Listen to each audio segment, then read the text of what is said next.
ഒരാൾ ഒരു 40,000 രൂപ മന്ത്ലി ഏൺ ചെയ്യുന്നു വെച്ചു, അവരെങ്ങനെയാണ് അവർക്ക് വേണ്ട ഒരു ബഡ്ജറ്റിലേക്ക് എത്താൻ പറ്റുന്നത്?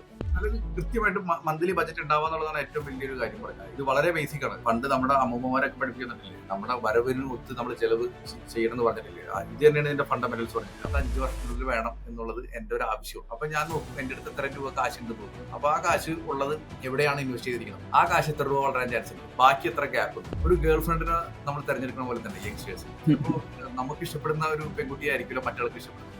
മിഡിൽ ക്ലാസിനെ സംബന്ധിച്ചിടത്തോളം we are one medical bill away from poverty. പക്ഷെ ചില ആൾക്കാർക്ക് ഒരു സ്റ്റേജ് എത്തുമ്പോൾ അവർക്ക് ഭയങ്കര കുറ്റബോധം തോന്നും. അയ്യോ ഇത് പോരായിരുന്നു, എനിക്ക് കുറച്ചും കൂടി ആവാമായിരുന്നു എന്ന് പറഞ്ഞിട്ട്. ഒരു ക്രെഡിറ്റ് കാർഡ് അത്ര മോശമൊന്നുമല്ല. ക്രെഡിറ്റ് കാർഡിന് അതിൻ്റെതായ ഗുണങ്ങളും കാര്യങ്ങളൊക്കെ ഉണ്ട്. നമുക്കൊരു കൺട്രോൾ ഉണ്ടായാൽ മതി.